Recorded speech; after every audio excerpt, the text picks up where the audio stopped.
Bos mafia Turki Sedat Peker melontarkan tuduhan serius terhadap anggota parlemen pemerintah terkemuka. Dia telah menerbitkan 5 video di YouTube dan mengklaim politisi terkenal dari partai AKP yang berkuasa di Turki terlibat dalam kejahatan serius. Klip yang telah menjadi viral dan menjadi berita utama mengklaim anggota parlemen terkemuka terlibat dalam penyimpangan, pembunuhan, pemerkosaan, perdagangan narkoba, dan praktik terlarang lainnya. Peker menuduh pemerintah Turki telah menghabiskan beberapa tahun terakhir melindunginya dari penganiayaan, bahkan mengeluarkan pengawalan polisi untuk menjamin keselamatannya. Mafioso mengklaim Menteri Dalam Negeri Turki Süleyman Soylu memberitahu dia, pihak berwenang sedang menangani kasusnya, memungkinkan dia untuk melarikan diri dari Turki dan penuntutan. Sebuah tuduhan yang telah membuat menteri di bawah tekanan cukup besar. Karena pemerintah sejauh ini menolak untuk menyelidiki klaim Peker, anggota parlemen oposisi Turki menuntut pengunduran diri Soylu. Akan tetapi, tanpa penyelidikan penuh atas tuduhan tersebut, tidak ada yang tahu pada tahap ini apakah ada benarnya tuduhan tersebut. Peker, yang melarikan diri ke luar negeri pada Januari tahun 2020, telah terkenal di Turki selama bertahun-tahun. Dikenal sebagai tokoh terkemuka di dunia kriminal Turki, dia telah diadili beberapa kali, termasuk atas tuduhan pembunuhan dan penculikan, dan dijatuhi hukuman karena mendirikan organisasi kriminal. Video Peker telah memicu perdebatan yang meriah di Turki.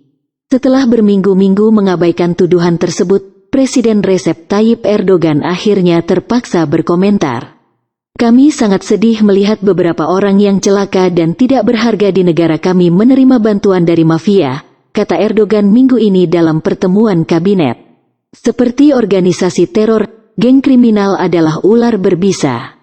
Ibrahim Uslu, ilmuwan politik dari Pusat Penelitian Sosial Ankara, mengatakan pernyataan Erdogan datang terlambat. Partai AKP yang berkuasa harus segera melakukan penyelidikan parlemen ketika seorang pria yang melarikan diri dari negara membuat pernyataan yang memfitnah dan menghina pemerintah. Uslu menuturkan, seluruh masalah ini merupakan kegagalan hubungan masyarakat bagi pemerintah karena kepercayaan publik terhadap lembaga peradilan dan negara sudah rendah. AKP seharusnya menjelaskan mereka mengambil tindakan tegas terhadap organisasi kriminal.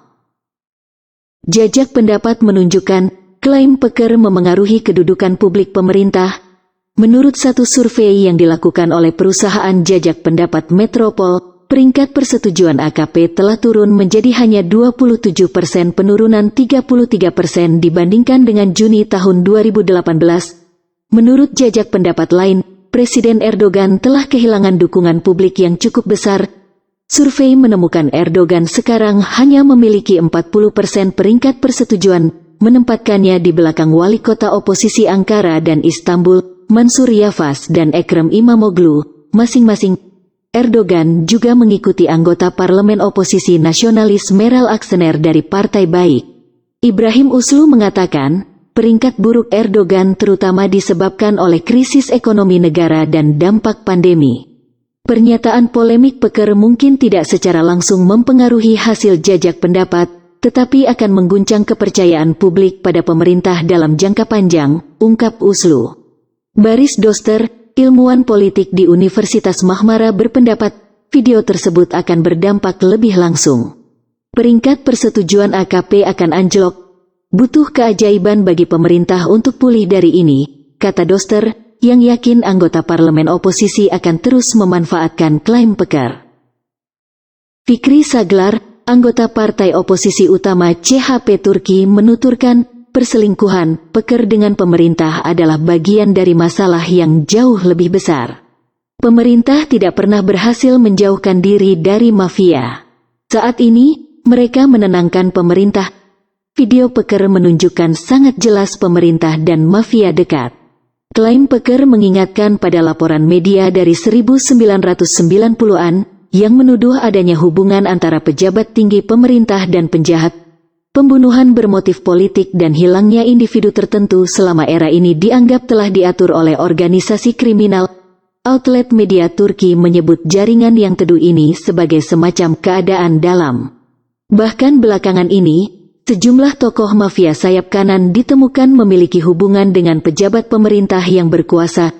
Pada April tahun 2020, bos mafia ekstremis sayap kanan Alaaddin Cakici dibebaskan dari penjara karena undang-undang amnesti.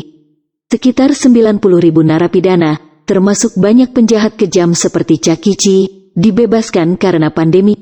Jurnalis yang dipenjara, pembangkang, dan narapidana yang sakit, bagaimanapun tetap mendekam di bui. Setelah dibebaskan, Cakici bertemu dengan Devlet Bahçeli, pemimpin partai MHP ultranasionalis Turki, yang memerintah bersama dengan partai AKP Erdogan. Cakici dan Bahçeli keduanya diyakini sebagai pendukung Serigala Abu-Abu, organisasi sayap kanan Turki.